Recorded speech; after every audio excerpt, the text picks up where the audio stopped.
Alright guys, it's Team 3 Star. I'm back with actually just a video this time, not OBBR. So I just kind of wanted to make a I don't know what that is. I just wanted to make a little bit of like a movie review, I guess, something completely different for the channel. I don't know if you guys are gonna be interested in this. I could do one for Film Red. You can let me know in the comments, or even Film Gold, because I actually just watched that pretty recently. But yeah, as for the title, you know, thumbnail or whatever, this is gonna be a film review for Dragon Ball Superhero with spoilers. So if you haven't watched it already and you don't want to be spoiled, click off the video, watch it, and then you can see what I think. Once again, spoiler, you know, warning here. If you have not watched Dragon Ball Superhero, don't watch this video. Watch the movie, come back if you don't want to be spoiled. But for those people that want to stay, just hear what I thought about it. You know, I guess here we go. We can kind of start. So I just came back from it actually a couple of minutes ago. Went with one of my friends. Had a blast. We're just kind of like talking and, you know, making jokes along the way or whatever, just the usual shit that I do. And you know, starting off, I guess overall the movie was actually pretty good. It was pretty fun. I did like it. I had a little bit of problems, a little bit, I guess, but it's not too like big. It's just like a pet peeve at that point. I know I was looking at a lot of stuff like at Twitter and like Discord. A lot of people said the animation, they didn't really like it too much. Honestly, I think that 3D style kind of works for Dragon Ball. It was a little clunky at times, like the Goku vs Vegeta segment and Beerus' planet before the post-credit one. It was kind of clunky a bit, I will say. Like, you can see like Goku's movements were just kind of like robotic in that way. They weren't like that, you know, they weren't flowing as much as the Broly movie, kind of comparing the two. Another thing that kind of did bother me from there was honestly Broly just getting he's getting sat down most of the time. I kind of did want to see a little bit more of him. I remember when the trailers came out, they showed like Broly charging at Goku, like getting ready to like train, and I mean, he just kind of sat down for the most of it. I kind of want to see a bit more, but I mean, it is Broly. His whole thing is that he rages out too much, and you know, he'll destroy the fucking planet. According to Whis, that's what he said too. So I mean, I guess that it makes sense for the story, but I don't know, I just kind of wish that there was a little bit more to it. But overall, like those, I guess, Beerus planet segments, they were pretty funny. It kind of like took us away from the movie for a little bit with the whole Red Ribbon Army type thing. You know, it's just kind of like, you know, harmless fun, if you will. Whis was doing his thing with food. I did like how Lemo and Chilai were interacting with Beerus and Whis. Lemo being like a god tier cook. I was actually surprised. I felt like he was always like a cook type guy, but he just said he was like a grunt, like just like a, you know, generic soldier number 683-B type thing. So I mean, it was surprising to me, I guess, in that regard. But yeah, he did pretty good. He got, you know, promoted to Beerus' head chef. Whis got kicked to the curb, and I thought that was pretty funny as well. And the segment with Beerus and Chilai, oh my god, that was funny as fuck. Because she, if you have not seen Dragon Ball Super Broly, she was overly sexualized. Like, the amount of ass shots in that movie was crazy. And you know, the world famous frame when she pulls her armor, where her, you know, portions are. You know, she was getting over sexualized in Dragon Ball Super Broly. It was actually kind of funny to see that, you know, Beerus of all people was attracted to her. That, not to like say anything I guess weird about him, but I thought him and Whis are kind of like doing something on the side. So I thought that was pretty funny in that regard. But yeah, I guess that's kind of it for the Beerus Planet segments. I'll talk about the post-credit scene later with the Goku and Vegeta fight, the conclusion, and what I thought about that stuff too.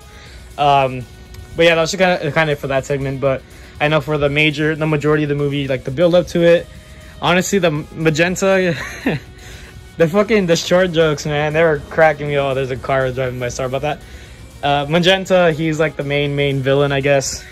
Just like, man, those short jokes are kind of hitting. I'm not gonna lie. I thought they were pretty funny. They're kind of immature. It was like dumb fun again, but they're at his own expense. So he wasn't too serious of a villain, but he still had his own merits, like with Cell Max and all that stuff. So I guess that was fine in that regard. And there's another fucking car. But yeah, I mean, Magenta is fine villain, I guess. I did like Dr. Hiro, I think that's what they call him. I already forgot his name. Dr. Gero. his like, you know, grandson. He was fine, I guess. A little thing, talking about it now, I'm kind of tripping up my words, that I actually didn't like was like all the cookie segments. Like, I don't know why I thought like they had like an Oreo sponsorship or some shit, because that shit was like in your face every time. Like, oh look, this guy is, you know, eating Oreos or whatever, you know, you should buy it type of thing. Like, it wasn't like commercialism, but like I kind of felt it was like indirect, and they kept on putting it on and on and on. So I actually didn't like that part. I thought that was kind of extra. You know, they could have said like they had like a thing with Oreo or some shit. But then again, I feel like that's just like part of his character. So maybe like Sanji with the cigarettes. Like if you just said, oh, he's sponsored by Camel, the cigarette brand, and like he would pull out like the box first instead of just a cigarette and show you like the Camel logo in your face, type thing. Then like I would understand if it was like that. But it was just like the cookies. Like once again with Sanji, it was just a cigarette. It wasn't like the package. So I guess it's fine, but I don't know, I guess I had my qualms for that. Not really too much, I guess. That was, you know, a problem. But it was just like, damn, like, get the fuck out of my face. I don't care about him eating, you know, cookies. And talking about that, a lot of the camera angles were, they were kind of wild. Like, there was a lot of crotch shots with Dr. Hero, I believe that's what his name is. I probably forgot it already. And in Magenta at the beginning, I was like, damn, bro, they didn't even just show me that. But then again, they gave us a lot of Bulma ass shots, and I wasn't complaining for that, so maybe I should be complaining now, I guess. Talking about Bulma, though, god damn, she took Chilai's spot easily. The whole, like, you know, getting the wish and getting a butt lift, and, like, with the, you know, eyelashes, that was fucking crazy to me. I was like, damn, they really did this. Like, you know, little kids are watching this, and it was interesting to me because they're introducing a lot of those jokes nowadays, and you know, 2022, when people get like canceled for like the stupidest shit. It was a breath of fresh air, to be honest. Like, I know a lot of anime do that, but honestly, I always consider Dragon Ball as a whole like a cartoon. Since I grew up watching it Saturday mornings, you know, I'm in my jammies. You know, I'm like 6 years old. I wake up at 8 in the morning, super early for me at that time. Pull out my, you know, bowl of sugary ass cereal. Had the box next to me, serve me like seconds or whatever. Turning on the TV, watching Dragon Ball when I was little. I always just thought it was a cartoon. Same thing with like Yu-Gi-Oh! In that regard. It was always just something that like, you know, I connected with. So I mean, it was interesting to see that stuff now compared to like back in the day. Like Dragon Ball, Bulma was like super sexualized, and I mean it's now, and it was interesting to me. You know, I'm not complaining, like I said. That was that was something else. If you've seen the memes already, you already know what the fuck I'm talking about. But yeah, no, it was just interesting to me that they're, you know, bringing back like not adult themes, but like, you know, more anime-esque, you know, things that are just like interesting. Not like, I guess, what's the word, like inadvertently, like with the Chilai and Dragon Ball Super, how she was just kind of like there, ass shot and, you know, whatever. It was like in your face, like, you know, Bulma's fucking thick, you know, type thing. So, I mean, once again, it was interesting to me. And another thing, talking about, like, that, you know, demographic with the adult stuff, I was pretty excited to see blood in the show, since it's been so long. Oh, that's another dog. It's just been so long since there's been blood in Dragon Ball. Like, I was like, damn, because when Piccolo was fighting Cell Max when he was giant, blood everywhere. You know, he got his arm chopped off and everything. And I remember when Super did that, when Gohan and Piccolo were training before the Tournament of Power, Gohan sliced his arm off, and I mean, it's his fucking arm. You'd expect it would just be like, you know, blood, but it was just like a white clear liquid, like sweat basically, or spit for that matter. Or talking about like Dragon Ball Super Broly, comparing the two, like there's a lot of moments when, you know, Goku would get gut shotted, or you know, Broly would do that. So like, oh, when he was beating Frieza's ass for like the 1 hour Broly, spit would just come out of their mouths. And I mean, if you're looking at OG Dragon Ball, when Frieza would get gut shotted, blood out of the mouth. And like for that movie, it was like heavily censored. So I know, like, I didn't really like that too much. I was like, bro, these guys have so much fucking spit, it's actually gross. So like with the whole blood, you know, Orange Piccolo, when he's giant form Orange Piccolo, I guess if you want to call it that, when he's getting his ass beat, I was like, holy shit, there's blood now. And I remember for like the manga stuff, with like Moro and even Black Frieza nowadays, you know, there's just so much blood now. You know, Gas got fucking penetrated Akainu style by Frieza. And then you have Moro doing the same with Goku, and you know, blood's actually coming out of these characters. I'm like, holy shit, like it's not like PG anymore. It's kind of like WWE in that regard if you watch a lot of that stuff. You know, consistent like PG era type thing that they say, like when they swear it gets blurred out on replays. There's no headshots, there's no blood, rarely any blood unless like it's accidental. But nowadays it's like the PG-13 era now, more cussing, more adult themes in the show. So it's not completely child friendly, but a child can still watch the show and like enjoy it. So like, you know, kind of comparing the two with Dragon Ball, it was just interesting to me to see all that stuff coming back full circle. And it just reminds me like, you know, the anime is gonna come back. Hopefully it's gonna be really good, because honestly, looking at the Granola arc, a lot of stuff was hype. Ultra Ego, goated. Black Frieza, goated. But a lot of the stuff was just so slow. So I was just like, I'm not gonna be that hyped for it, to be honest. Like, it's nothing too crazy, but it was just like, you know, I'll watch it and like, you know, I'll enjoy it, but it's not gonna be my favorite anymore. But like looking at all this stuff now, I'm like, damn, this is gonna be like a really good resurgence of the anime / manga in that regard. Like a lot of these new old stuff, old gen Dragon Ball that people say is like the golden age, you know, Cell Saga, Buu Saga, Frieza Saga, if you will, OGZ, even Dragon Ball, the original series, golden age, and it's all coming back full circle at that point if you really think about it. So I mean, that was pretty exciting for me to see. I know a lot of the build up for like the Gammas were honestly like a really big threat. I didn't think they're going to be like that much, but when Gamma, I believe it was Gamma 2, the blue one, when he was fighting Piccolo for the first time, Piccolo was getting his ass beat. And I know like Piccolo's not the strongest person, especially before getting the buff from Shenron. I was like, you know, Piccolo got this, right? Like, you know, specimen cannon dead next type thing, like how he did with the Tournament of Power, shooting I think it's like Senel and Perina or something like that. I don't remember their names, but it's the Namekans from Universe 6 when they were fighting Gohan and Piccolo. You know, Piccolo did the specimen cannon, you know, out. That's what I was thinking, but no, that guy was getting, you know, his ass ran. So I mean, it was interesting, like you seeing a lot of these characters getting backed up in the corner. It's not like, holy shit, like these bad guys are here, but let me just beat their ass real quick and then just go on with my day. And talking about that too, I actually really liked how the little ice cream incident with you know, Whis covered his staff so they couldn't call Goku and Vegeta. I really like that, because honestly, a lot of the times when Goku and Vegeta come to like the scenarios, kind of ruins it. Like, it's not the Goku Vegeta show, or not even Vegeta, Goku's show for this matter. Like, I don't even know if it's true, but I know it's like a meme that GT means Goku time. It's literally the Goku show. Like, Goku pulls up, he fights the big bad, wins, and you know, you all go celebrate and get some ice cream. That's basically how it is. So I mean, seeing like just them being absent for the movie, just training on Beerus' planet, compared to like coming in and just whooping ass and leaving, like Golden Frieza, for example, Resurrection F. When that happened, you know, they pulled up Super Saiyan Blue, whooped that ass, and you know, came back. Or Battle of God for that matter. Granted, Goku did fight in the beginning and he got his ass beat, but Goku comes in, he gets the ritual done. Super Saiyan God against Beerus. Not really whoops that ass, but like it was more, you know, a fight, not really just like a one-sided flick, and you know, Beerus won. But a Goku show once again. Like it was nice to have a lot of variety. Having, I mean, Piccolo for a while characters being like, honestly, like a lot of people say, oh, Beast Gohan, you know, was cool as fuck. Ultimate Gohan was really cool. Yes to all that, but man, Piccolo carried this movie. You can't tell me that he didn't. He was amazing in this movie. I thought he was very great. Orange Piccolo, pretty cool. It took a while for me to like the face. I didn't really like how it looked, but I mean, I think I'm gonna start liking it a lot more if it comes out more, you know, later in the series. When he turned giant, I thought that was a pretty cool callback. I also did like a lot of the segments when they just brought like old, you know, stage of the series back into the show, like when they're talking about like Cell Max and how they got the DNA or the ideas from Dr. Gero from the regular Cell, like Perfect Cell.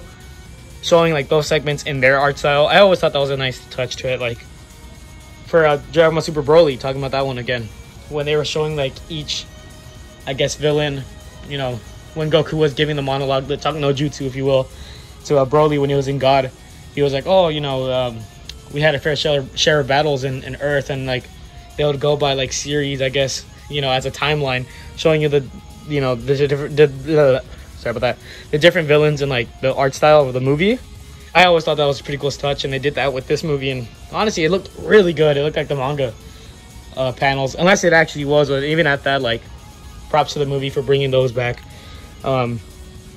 pretty good details on that. Well, I'm really tripping up on my words. Holy shit. So I mean, once again, I really like that stuff. But yeah, like Cell Max, honestly, talking about him, since he's like the major big bad of the movie, he's cool, man. He is really fucking strong. Like, I honestly thought he was gonna be fodder type thing, because he looked like semi-perfect Cell, and I was like, you know, my boy Gohan got this. Piccolo was like, you know, overly overpowered in this movie. You know, they got it.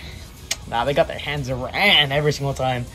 And it's crazy how big Cell Max was, and just how fucking fast he was. He was, you know, Usain Bolting fucking the land, running up on Gohan and slapping his shit. Like, it was fucking crazy to me.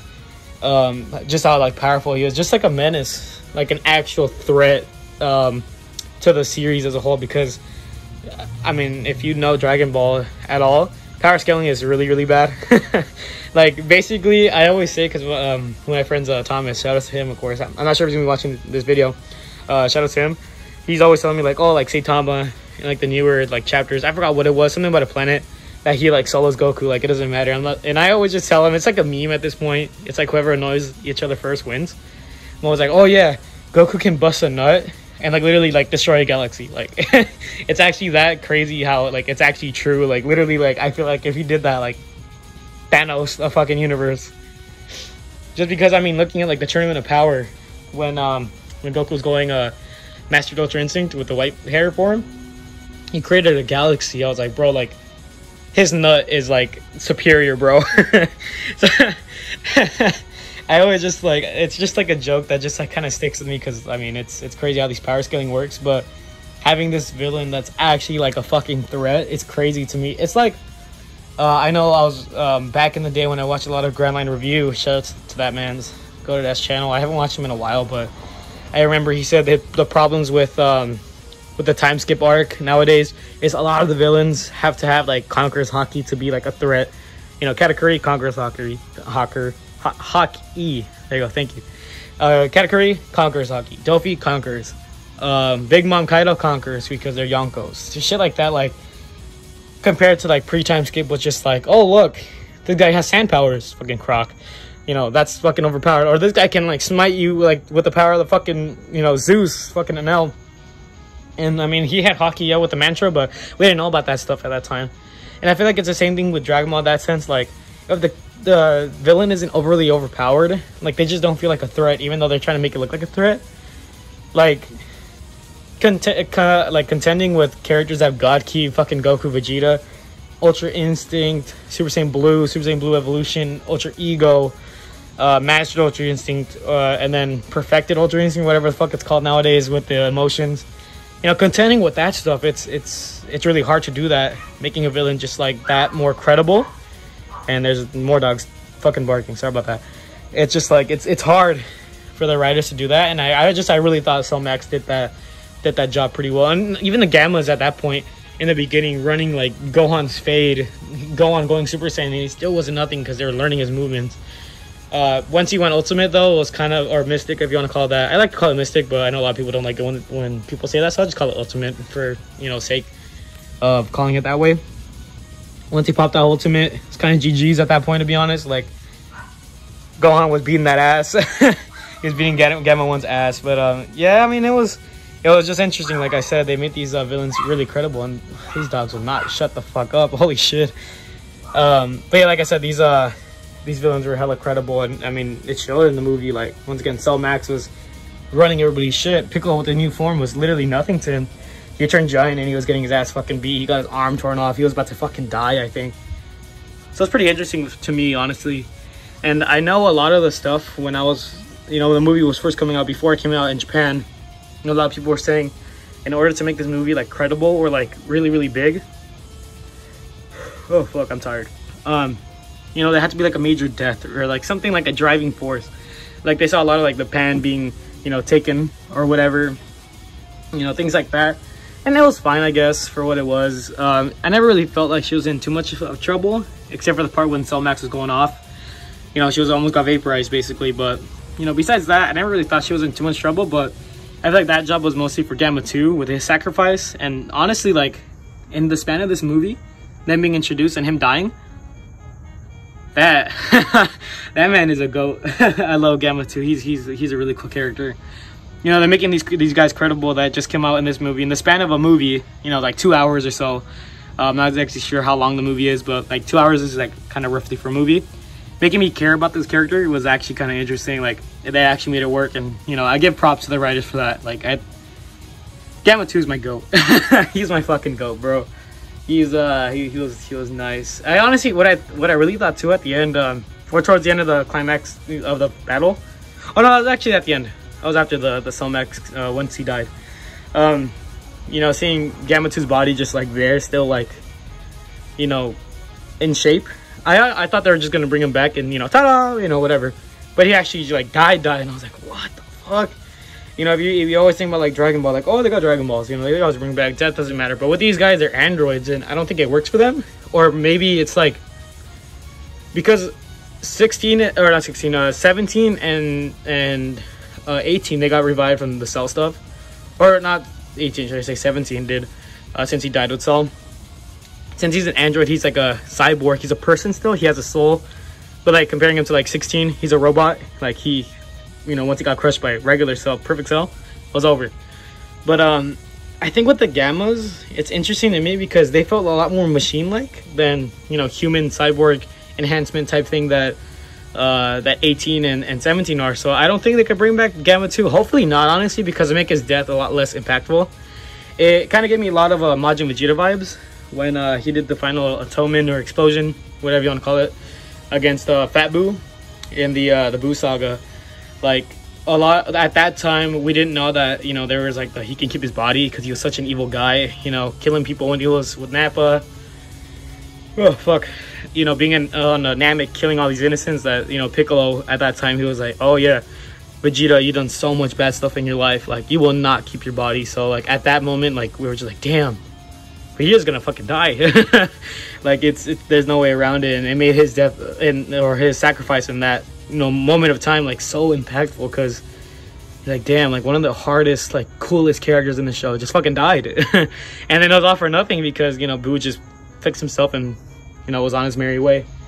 And it was the same thing with Cell Max in that regard, because he kind of did block Gamma 2 for a little bit. It didn't take him out. It still needed to be Gohan and Piccolo to do that. So it's just like, damn, like this guy died and, you know, he's not coming back. So it just made his death a little bit more impactful. So I was like, damn, that's like, you know, it's hitting you in the feels type thing. And that's really interesting for the series at this point, at this moment of time, you know, to do this, since a lot of the times the villains are the only ones that die, like Frieza. That man just died a lot.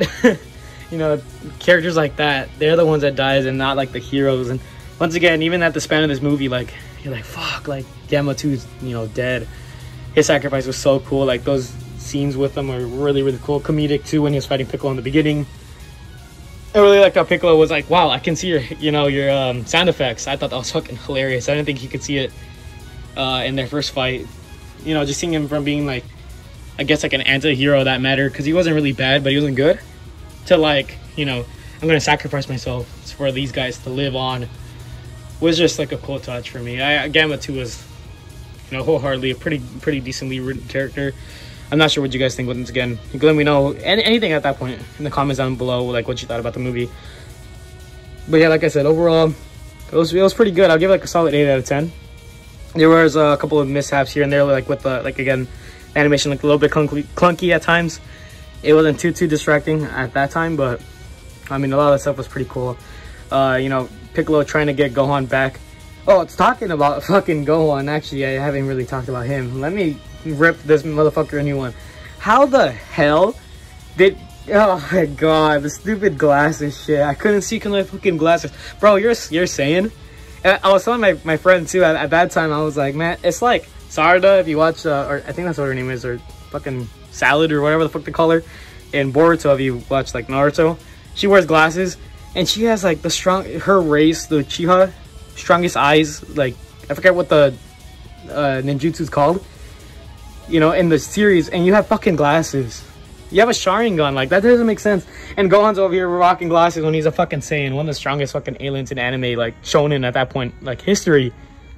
I was like, wow, you still need that shit? I thought it was like a gimmick, like, you know, like I guess like watching like a Spider-Man movie when he gets his powers. When Peter gets his powers, he takes off his glasses and like, you know, he can see clearly. But when he wears them, it's blurry. I thought it was like that, but no, he's like he needs them to see. And I was like, oh my god. Like I know it's like for comedic effect, but fucking Gohan, he was going up down a lot in the movie. Sometimes I was like, yeah, go Gohan. I'm like, and sometimes I was like, fuck, Gohan, you're a fucking loser. What the hell?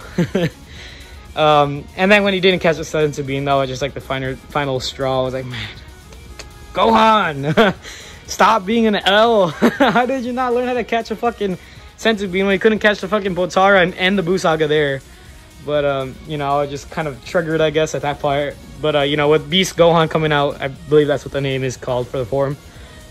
You know, all the stuff with Ultimate that he did, and even the Super Saiyan transformation, that shit was really fucking cool. I loved it. Or when he transformed from Super Saiyan to Ultimate in like the final like push to kill Max, Max. It was all just really interesting to me. You know, it was all just really interesting to me to see that stuff. And once again, like Gohan was just like a hit or miss a lot of the time in the movie. But once again, this is my 2 cents on Dragon Ball Superhero. I watched it in dub, obviously, because Dragon Ball in dub is peak. So once again, if you haven't seen the movie, let me know what you think about it in the comments. And yeah, with that being said, this is my movie review. Overall, 8 out of 10. Pretty good movie. I recommend it even if you're a casual for Dragon Ball. I think it's pretty good. It's a nice, you know, watch. And yeah, with that being said, this is Team 3 Star signing out. And I'll see you guys in the next video. Peace.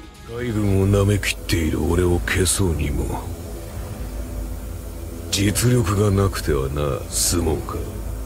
勇敢なだけでは部下も浮かばれねえ。